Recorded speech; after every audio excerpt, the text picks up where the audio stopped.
Ikaze kuri Mitima Inspires. Uyu munsi dusubiye mu gikoni, ngiye kubereka uko wategura icyayi kigabanya ibinure by'inda bikagenda rwose bigashiraho inda yawe igasigara rwose ari nziza nyine itakubyimbanye. Sinzi niba mundeba neza kandi ngiye nyuma ndebe sinzi na mureba inda yanjye, urebye nta nda ngira ariko ahandi ndabyibushye, murabibona akaboko ukuntu kangana ariko kugera ku nda rwose ku nda nta kintu gihari. Iyo umuntu uze tukagera ku nda usanga ugereranije n'uko ngana inda ntabwo ari nini. Ushobora kugera gutya wenda mukareba, yes gutya hari murareba, turabonye inda pe ugereranije n'ubunini bwanjye inda ni hafi ya ntayo. Rero ngiye kubereka icyayi kibinkorera. Twagiye mu gikoni rero mukurikire akantu ku kandi.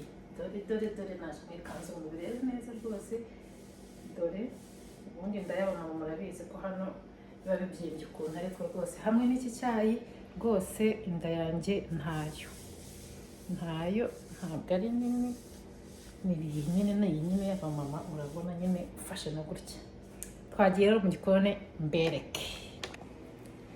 Mu gikoni rero twahageze, ngiye kukwereka akantu ku kandi ibintu byose turi bukenere mu gukora icyayi cyacu kigabanya ibinure by'inda.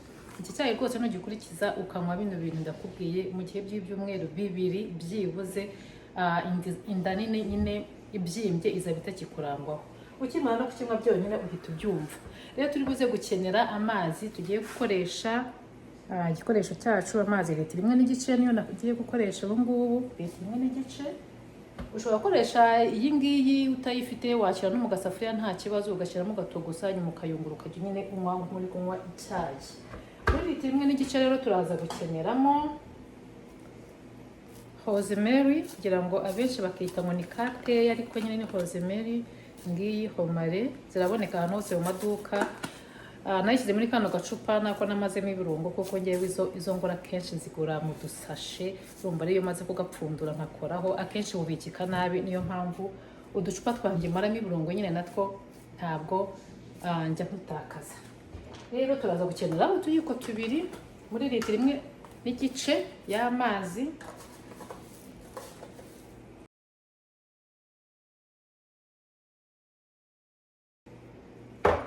Turaza gukenera dupfundikire.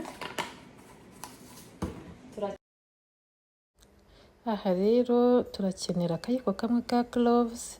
Ahangaha kamwe kaba gahagije muri litiro 1 y'amazi, kaba kagizwe n'utuntu nka 14. Urumva rero njye ntabwo nkunda twinshi kubera ko dukunda kunsimbuka umutima, ariko ubaye nta kibazo ugira cy'umutima wenda ko byagusimbuka, ushobora gukoresha nk'utuyiko tubiri, cyane kuba wenda ugitangira kugira ngo umuti ubashe gukora neza. Ariko kamwe litiro 1.5 y'amazi rwose karakora, ni utuntu dukora cyane. Ikindi turakoreshamo ni iki ngiki, kanere cyangwa cinnamon. Ubwo rero nayo ntabwo nyigura muri aka gacupa, ahubwo kamfasha kuzibika. Naho muri litiro 1.5 n'amazi nayo nkoreshamo kazamuka, nkoreshamo agati kamwe. Aka kaba gahagije, iratubuka cyane nayo pe, irakora cyane cyane pe, ni ibintu bikora cyane, ntugugombera ibintu byinshi. Twarangiza ikindi dukenera cy'ingenzi cyo muri iki cyayi cyacu ni tangawizi. Tangawizi murakazi ko ari na keza rwose mu cyayi, ko karyoshya n'icyayi. Uretse n'ibyo nako gafite umwihariko wo kugabanya ibinure. Tangawizi rero iyi ngiyi yo naguze ikijumba nyine, bino binini ntabwo bikora cyane, niyo mpamvu nafashe nyine urujumba nyine rubyibushye. Ariko ari nka kandi gatoya, ntugire ubwoba ngo ntabwo ufite ikintu kingana nk'icyanjye nk'iki ngiki. Kamwe gatoya nako kareshya gutya rwose, kamwe kananutse karakora cyane ndetse kurusha iyi ngiyi. Kaba gahagije muri litiro 1.5 y'amazi. Ushobora no kubikora uko wumva nyine bidakora, ubutaha ukazongera. Burya abantu bose ntabwo ibintu bibakorera kimwe, hari ukundi ibintu bikoze cyane, hari ukundi bidakoze cyane.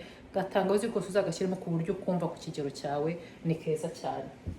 Ikindi none turaza gukenera ni indimu, ariko indimu yo ntabwo ndi buyiteke, ahubwo ndayica ndayikata, nkafata umutobe wayo nkashyira mu cyayi, narangije gusuka mu itase, ubundi narangiza nyine umuntu akabinywa bigishyushye. Ni byiza kukinywa 2 ku munsi, mu gitondo na nimugoroba mbere y'uko uryama.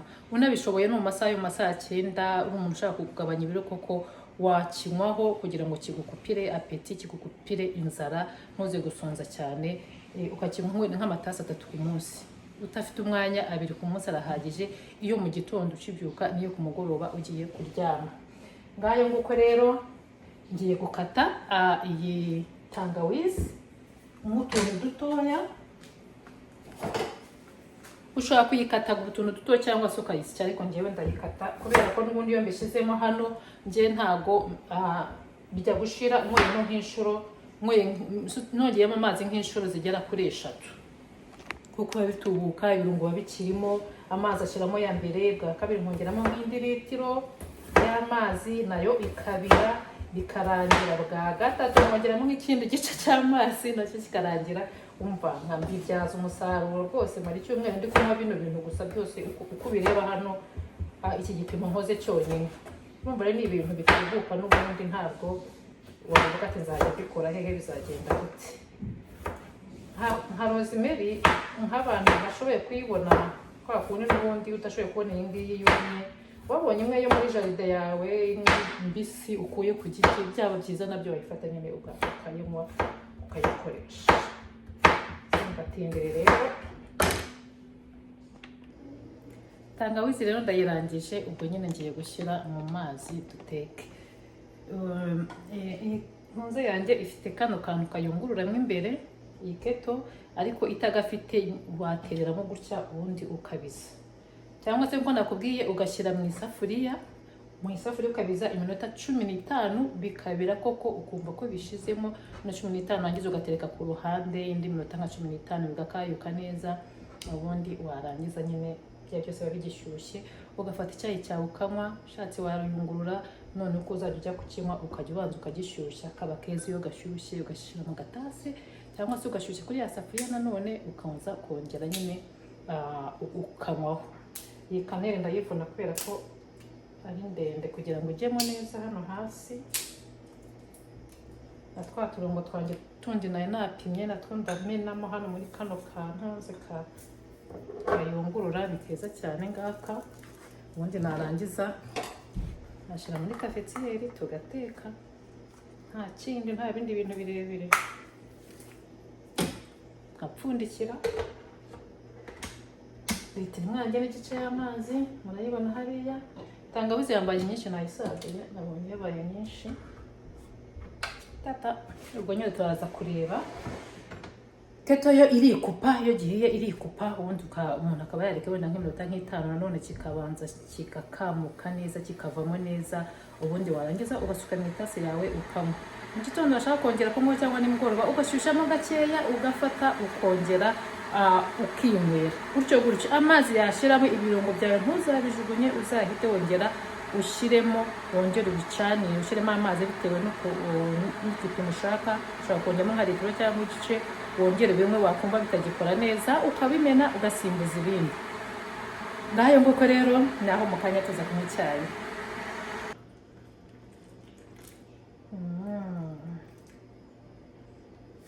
Dore ko gisa, murabona ibara ryacyo ni icyatsi. Uyiti rero ni rosemary buriya yabanje gukayuka, ndakeka ubwo ngubwo na tangawizi. None ko yarabona turiya tunoze tuba dukomeye, nongera gushyushya icya kabiri kiraba gitukura cyane, nyine nka cya cyayi cy'amajyani.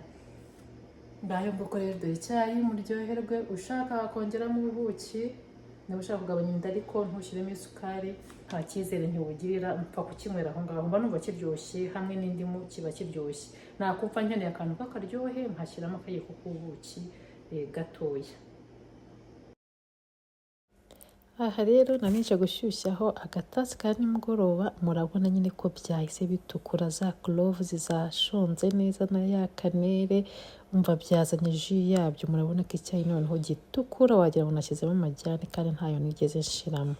Cyagisa neza cyane, no ku muntu ukunda icyayi cy'amajyani rwose urabona ko gifite ibara ry'icyayi gisanzwe.